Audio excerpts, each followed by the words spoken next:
Tomorrow marks 60 years since the assassination of President John F. Kennedy in Dallas, Texas. Many can remember where they were when they heard the news. Justin get caught up with the Bismarck man who remembers that day and joins us with more. Justin?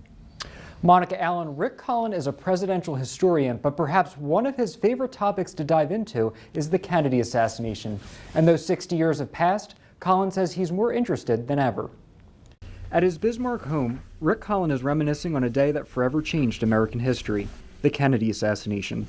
Collin was only 8 years old at the time and was living in the Washington, D.C. area where his father worked at NASA headquarters. He remembers being at school and hearing the news announced over the loudspeaker that the president had been shot and then later that he had died. Collin and his family lived only 8 miles from Andrews Air Force Base where Air Force One is housed.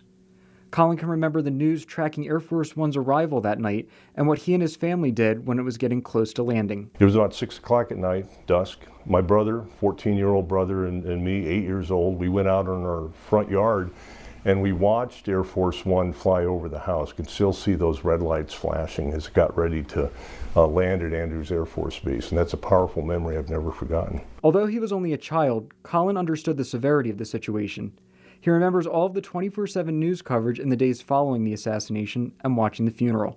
He also remembers watching when Lee Harvey Oswald was being transferred to the county jail in Texas. We were getting ready to sit down to a fried chicken dinner, and Dad said, let's take a break here before we start eating. I want to see what's going on. We went out in the living room, we watched that, and we saw Oswald shot to death on live television.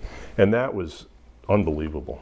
Collin has collected many pieces of Kennedy memorabilia over the years, but perhaps the one item he cherishes the most is a card First Lady Jackie Kennedy sent him after he wrote condolences to her. Although he can't remember what the letter said, Collin remembers he just had the urge to send one after all the events that transpired. He never thought he would get a response back.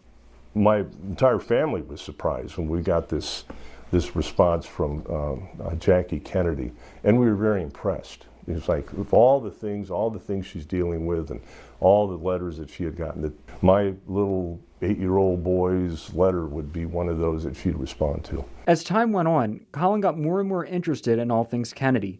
He says he thinks living in the D.C. area and being around all of that really impacted him.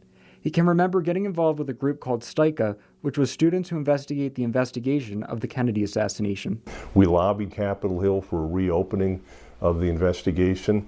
We like to think that our lobbying helped contribute to that reopening, which did take place about a year after we started in 1976-77. Collin says as the Kennedy assassination reaches its 60th anniversary, he thinks it still interests people today for many reasons.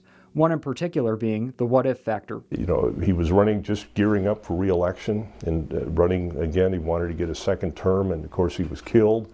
So there's that big question. What would he have done with civil rights? What would he have done with Vietnam? Would these issues that played out as they did been different with Kennedy? These questions will never be answered.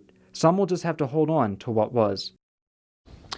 Yeah, and Monica, coming up tomorrow on our cast, I will have a 2-part special on the 60th anniversary of the Kennedy assassination, speaking to former U.S. Secret Service agent and North Dakotan Clint Hill about his recollections of that fateful day in Dallas. On First News at 5, we introduce the first part of retired Secret Service agent Clint Hill's account of the Kennedy assassination on the 60th anniversary. Justin Gick is back for the final part. Justin? Monica, Hill talked about what he did after he heard the first shot fired and what transpired throughout the rest of that day. Hill turned toward the noise and then back to the limo where he saw Kennedy react. And I jumped when I realized that he had doing this, and he must have been hit. There must have been a gunshot. So I jumped from my position and started to run to the presidential vehicle to get up on top to form a barrier there to protect both President and Mrs. Kennedy. As Hill ran to the limousine, he heard another shot and debris flew toward him and Mrs. Kennedy. And she starts to get up on the back of the car. Well, I'm trying to get up on the back from the rear. And I finally do, and I get a hold of her and put her back in the seat. And when I did that, the president fell to his left into her lap. I realized it appeared to me that he was dead for sure.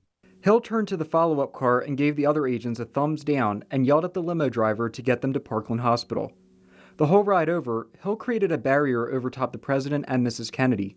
He says the whole car was quiet on the way over, except for the times when he heard Mrs. Kennedy speak to her husband. Mrs. Kennedy had said, oh, Jack, what have they done? I loved you, Jack. That's as much as I heard her say. When they arrived at Parkland, Hill and others expected there to be gurneys awaiting their arrival. However, there wasn't, and agents had to go in and retrieve them. The next thing they had to accomplish was getting Texas Governor John Connally out of the limo and inside. Finally, they were able to get to the president. Mrs. Kennedy had a hold of him. She wouldn't let it go. So I pleaded with her. I said, please, Mrs. Kennedy, let us help the president. No reaction whatsoever. Hill says doctors did their best to save the president, but he was declared dead at 1 p.m. Central Time, just a half hour after the shots were fired. Hill says the ride back to Air Force One was silent.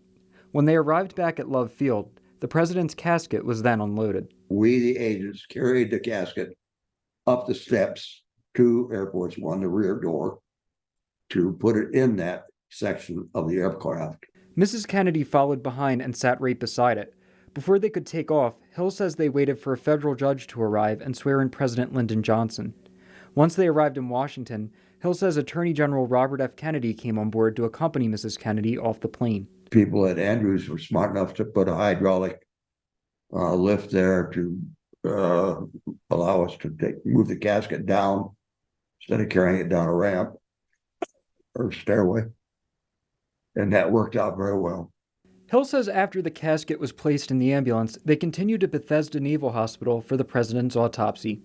He says it was a late night and they didn't get back to the White House until a little after 4 a.m., where an honor guard met them and accompanied them inside. The casket was placed in the East Room at the White House, and Hill was finally able to go home for a short time, but a sense of guilt continued to hang over him. I was starting to feel guilt that I hadn't been able to do more than I did. That's what was really starting to bother me.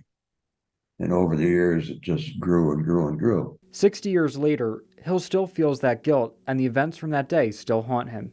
He has only recently been able to speak about what happened. With the 60th anniversary, Hill says the only new things that have emerged are more conspiracy theories and people coming forward with information that he is skeptical about. Reading the statements of people who were in the know, nurses, doctors, people from the hospital. If you read all of it, you're going to find out, you'll get a true story. Hill says 60 years later, the assassination of President Kennedy still teaches us the same thing, which is you never know what is around the next corner, and that you may think you have everything covered, but they didn't that day. You really must be as cautious as possible and take every thing you can do to protect a person in that position, the president. You don't want to go through another one of those. Hill continues to share his story and recently released a 60th anniversary reprint of his book 5 Days in November with a new afterword. A documentary on his life will be coming out in 2024 called Agent Number 9, The Clint Hill Story. Many see Clint Hill as a hero that day for his actions, but he says he does not feel like one. When I asked how he would like to be remembered one day, he simply said that he tried.